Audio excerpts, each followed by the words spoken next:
Let's be real. Some games don't just test your skills, they straight up want you to suffer. These aren't just hard games, they're the kind that laugh at your pain, crush your confidence, and make every victory feel like a miracle. But for those brave enough to push through, the reward is unforgettable. Today, we're diving into the most brutal, soul-crushing games ever made. Think you're tough enough? Before we start the video, a quick question. Has this ever happened to you? You love the game, the story's great, the world is awesome, but then the grind kicks in. Hours and hours just to level up, or that one boss you just can't beat. And eventually, you give up. Even though deep down you really want to see what comes next. So yeah, Xmod is the solution if you're tired of wasting hours just to enjoy your game. It's a platform that supports over 5,000 single-player games, and with it, you can apply mods and cheats with just one click. Want to skip the grind? Get unlimited gold? Health, mana, stamina, weapons, whatever it is, Xmod probably has it. And the best part? You don't need to know anything about modding. Just launch the game, click the mod you want, and that's it. Instant power-up. Everything's in one place. Trainers, cheats, cosmetic mods, visual upgrades, all neatly organized by game and just one click away. You don't have to worry about viruses or getting banned either. It's 100% safe to use with your Steam account and other platforms, as long as you stick to single-player games. And if anything goes wrong, there's live support ready to help you out. And it's even easier to install it. Click the link in the description or in the pinned comment and download Xmod for free. Then launch your game and activate the mod you want. And boom, in 2 clicks, you're playing the way you want to play. Seriously, just by downloading it through my link, you're already helping the channel a lot, even if you're just testing it out. So give it a shot, it's free, and you'll be surprised by how many games, cool features, and awesome mods it already supports. Try it out and let me know in the comments how it went.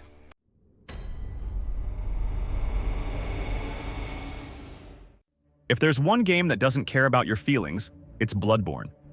From the second you step into the foggy, cursed city of Yharnam, the game makes one thing clear: you're on your own.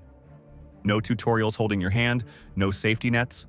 Just you, a rusty weapon, and an army of nightmares ready to tear you apart. What makes Bloodborne so intense isn't just the difficulty, it's the way the game forces you to fight. Unlike the more defensive style of Dark Souls, here you're pushed to be aggressive. Getting hit isn't the end, it's a chance to strike back immediately and recover health. That risk-reward system keeps the pace brutal. The combat feels like a wild, relentless dance where one wrong step can cost you everything. What really ramps up the pressure is how limited your resources are. You don't get a mountain of healing potions or magic shields to bail you out.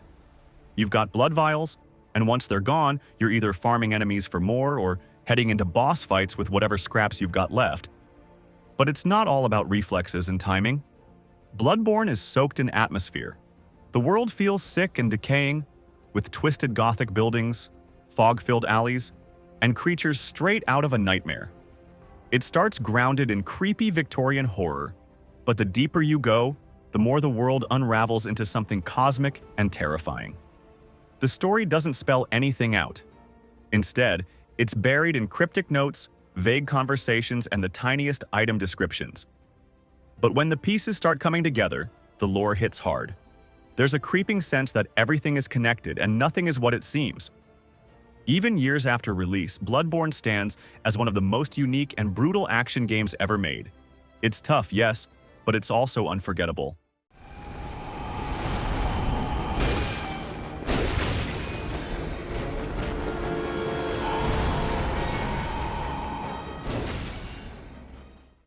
Greetings, cyborg. Show yourself. Metal Gear Rising throws you into chaos at full speed. This isn't the slow, stealthy Metal Gear you might remember. Here, it's all about fast-paced action, lightning reflexes, and slicing enemies into pieces with a blade that feels like it was forged by pure rage. You play as Raiden, a cybernetic ninja who doesn't sneak around. He storms through enemies like a walking blender with a purpose. The sword mechanics aren't just flashy.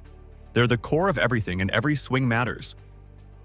You can literally control the angle and precision of each cut, tearing through foes and slicing massive objects like butter. It's brutal, satisfying, and gives you full control in a way most action games don't even attempt. The story moves fast, and so does the gameplay. You'll finish it in under 10 hours, but don't expect a relaxing ride. The difficulty spikes hard, especially during boss battles that demand you to actually learn how to play. Button mashing won't cut it here. You'll need to parry, dodge, and attack with purpose. But what really pushes players over the edge is how unforgiving the timing windows can be. Parrying isn't just about blocking an attack. It's about doing it at the exact split second the hit lands. The game doesn't give you much room for error, and some of the later enemies will punish even the tiniest hesitation. The camera can also get chaotic during crowded fights, which just adds to the stress. Metal Gear Rising might not be the first title people think of when they talk about tough games, but that's part of what makes it special. It's intense, stylish, and way more challenging than it gets credit for.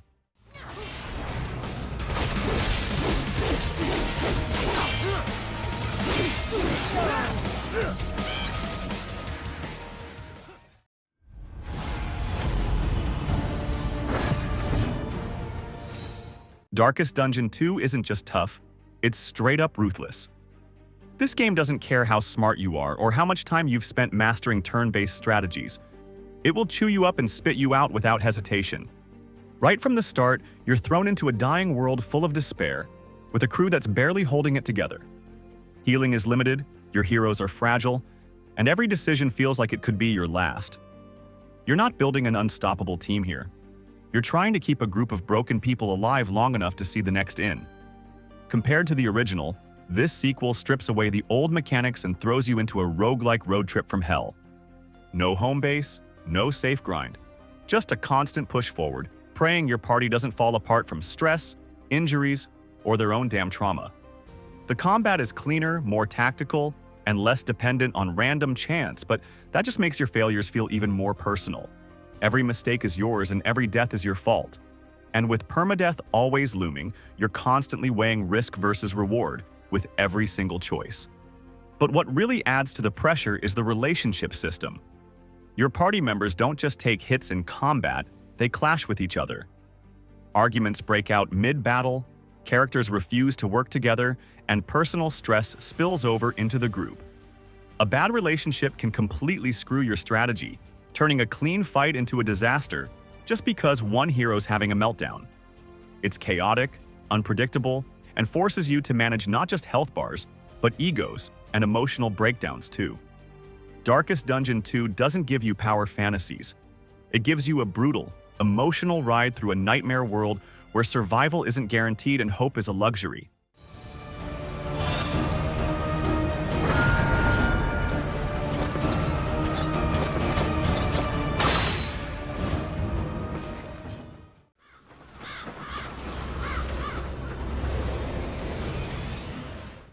If you're into games that demand more than just button mashing, Nioh is a beast worth tackling. This isn't your typical action RPG where you can coast through fights. From the moment you step in, the game hits hard with enemies that punish every sloppy move. It pulls heavy influence from Dark Souls, but carves out its own identity with fast-paced combat and a deep samurai vibe grounded in Japanese history and mythology. Nioh doesn't waste time with huge open-world distractions. Instead, it drops you into focused missions filled with deadly traps, tight corridors, and enemies that don't mess around. What really makes the combat shine is the stance system. You've got high, mid, and low stances, each with their own strengths, and switching between them in the middle of a fight feels intense and rewarding. Add in the key pulse mechanic, which lets you recover stamina with perfect timing, and suddenly every fight becomes a test of rhythm and reflexes. The first game follows a story inspired by real events and historical figures, but Nioh 2 takes things to the next level. Now you can create your own character, unlock yokai powers from the demons you defeat, and dive into even more brutal combat scenarios. The enemy variety is wild, and the difficulty doesn't pull punches. Another thing that sets Nioh apart is how brutally it handles its loot and upgrade systems. You're constantly getting new gear, but most of it's trash until you learn how to manage soul matching, tempering, and crafting. If you ignore that side of the game, you're going to hit a wall fast. Nioh isn't just about challenge for the sake of it. It respects the player. It teaches you through failure and rewards precision, patience, and grit. And when everything finally clicks and you bring down that boss that seemed impossible 20 deaths ago, the sense of accomplishment is unbeatable.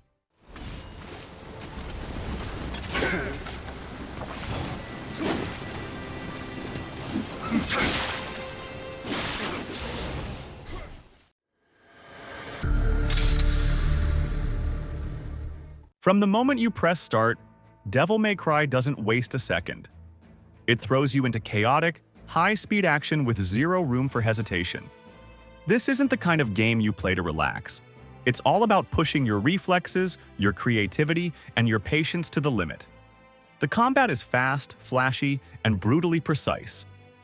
Every slash, dodge, and aerial juggle has to be intentional if you want to survive, especially when enemies start hitting back harder and smarter.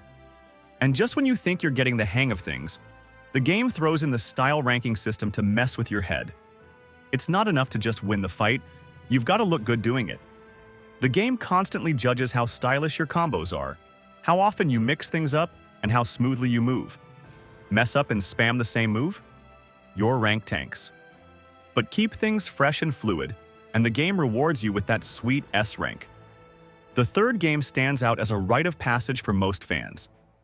It strips away any training wheels and expects you to learn by fire. The combat is tight, the enemies are unforgiving, and Dante is at his most reckless and stylish. It's the perfect balance of frustration and satisfaction. On the other hand, the fifth entry brings modern polish, smoother movement, and a level of cinematic flair that feels like you're inside a high-budget anime fight scene. It's intense, over the top, and insanely fun. But don't let the style fool you. This series has teeth. Bosses will wreck you if you come in cocky. You'll get punished for sloppy timing, and even basic enemies can mess you up if you're not focused. There's a rhythm to it all. You're constantly switching weapons mid-fight, chaining air combos, using just the right amount of flash to keep that style meter climbing. And once it clicks, when your fingers move without thinking and the screen lights up with chaos, you're hooked. Whether you're in it for the challenge or the spectacle, it's the kind of experience that sticks with you long after the credits roll. Go to hell! Get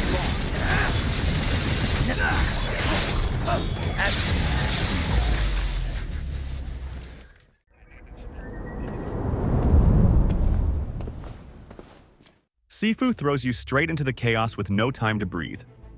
You're outnumbered, outmatched, and every step forward feels like a test of everything you've got. It's fast, it's brutal, and every mistake has a price. This isn't just about button mashing. You need to be sharp, focused, and ready to read your enemies like a book. The aging system changes everything. Every time you go down, your character comes back older. Stronger, yes, but with less health to take hits. That tension builds with every fall, and suddenly, survival feels like walking a tightrope. It forces you to slow down, think through every move, and pick your battles wisely. On top of all that, Sifu throws in a mechanic that punishes sloppy defense in a way most games don't. Instead of just watching a health bar, you've got to manage your structure meter. Take too many hits or block without timing things right, and your guard breaks completely, leaving you wide open. The level design feels like something out of a martial arts film. Tight corridors, stylish camera angles, and enemies that don't hold back. One wrong move and it's back to the start. Older and closer to the end. It's intense. But that's what makes the wins feel so damn good. Sifu doesn't care about making things easy, and if you're the kind of player who loves a challenge that's fair but unforgiving, this game hits different.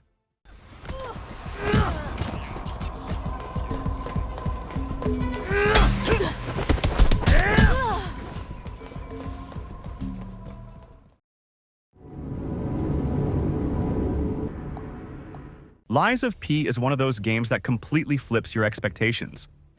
It takes a story you thought you knew and turns it into something dark, twisted, and brutally beautiful.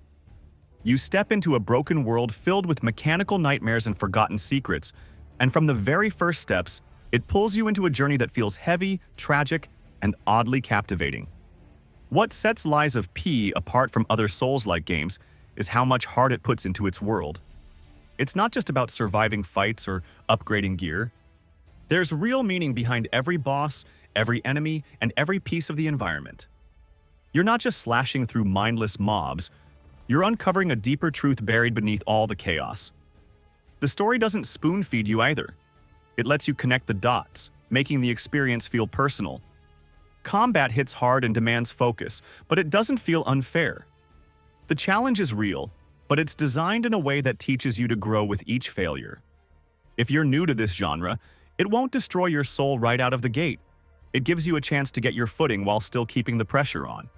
And if you've got experience with tough games, it still throws enough curveballs to keep things interesting. Another thing that makes Lies of P such a tough ride is its weapon system. You don't just find a new sword and swing away. Most weapons are split into two parts, a blade and a handle, and you can mix and match them to create your own combos.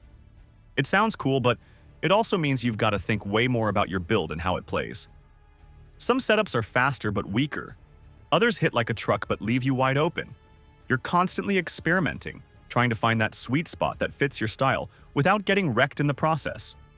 Visually, the game nails that eerie, gothic style. Everything looks like it came out of a beautiful nightmare.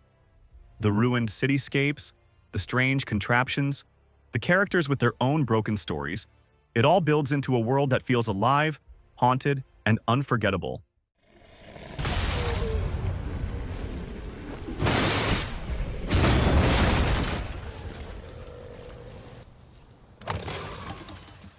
For you.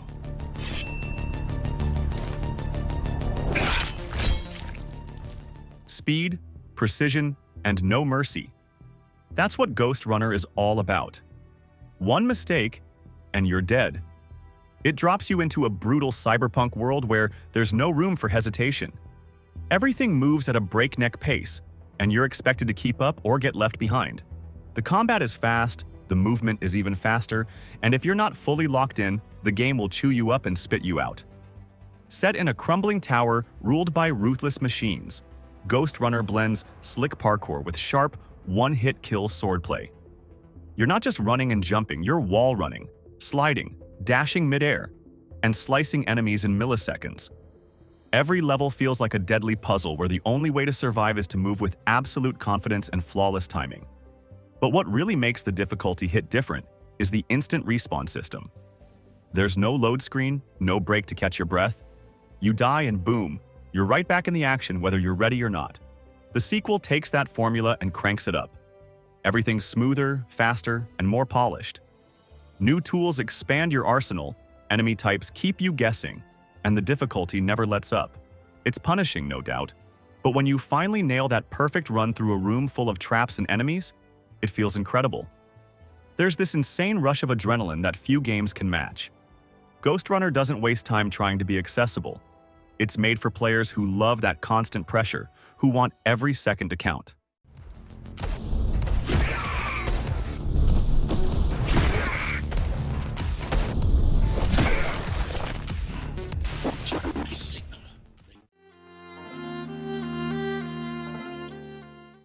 At first glance, Cuphead looks like a fun little cartoon from the 1930s, with its old-school animation and jazzy soundtrack. But don't let the art style fool you. Underneath all that charm is a punishing platformer that pulls no punches. Every level throws chaos at you from every direction. You've got projectiles flying, platforms collapsing, enemies swarming, all at the same time. And if you think that's bad, the real pain comes from the bosses. These guys don't mess around. They've got multiple phases, wild attack patterns, and just when you think you've got them down, they flip the script.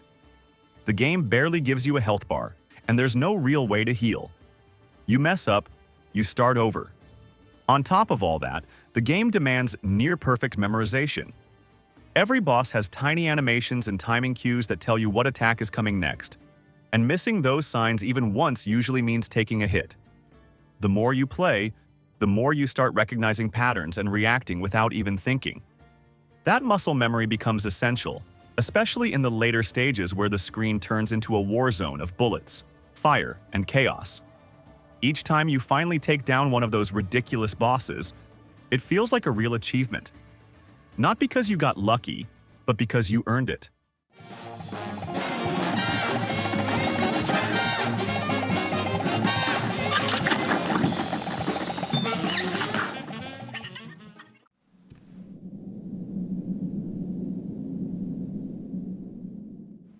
When it comes to games that don't mess around, Sekiro sits at the top of the food chain. It doesn't care how good you were at Dark Souls or how patient you are. This game plays by its own rules. It's fast, it's ruthless, and it expects nothing less than perfection every step of the way. In Sekiro, the only way to survive is to go head-to-head with your enemies like a true swordsman. There's no rolling around or turtling behind a shield. You've got to meet every strike with a perfectly timed deflection. Miss the timing by a second and it's over. The parry system is the heart of the combat, and unless you master it, you're not going anywhere. What makes the fights so intense is how personal they feel. It's not about whittling down health bars. It's about dominating your opponent's posture, reading their every move, and keeping the pressure on. Every boss is a wall, and the only way through is by learning how to break it down, piece by piece. But it's not just about combat. Sekiro drops you into a world that feels ancient and alive. From snow-covered temples to crumbling fortresses, every location feels handcrafted with purpose. The atmosphere is soaked in Japanese mythology, and you can feel the weight of every legend in the air. What really turns up the heat is the lack of traditional RPG crutches. You can't level up your stats to brute force your way past a tough section. There's no hiding behind armor sets or overpowered builds. You get what you're given, and that's it. So if you want to win, you've got to earn it. Sekiro isn't for the faint of heart, but if you stick with it, few games offer a payoff this satisfying.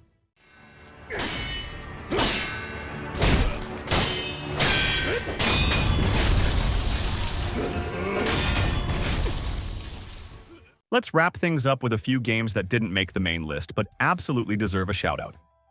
Everyone's heard the stories. Dark Souls, Demon Souls, Elden Ring, those names are basically a warning label at this point. These games are brutal from the moment you hit start. Every boss is a wall you smash into over and over until you finally figure it out. One mistake, one missed dodge, and it's back to the checkpoint.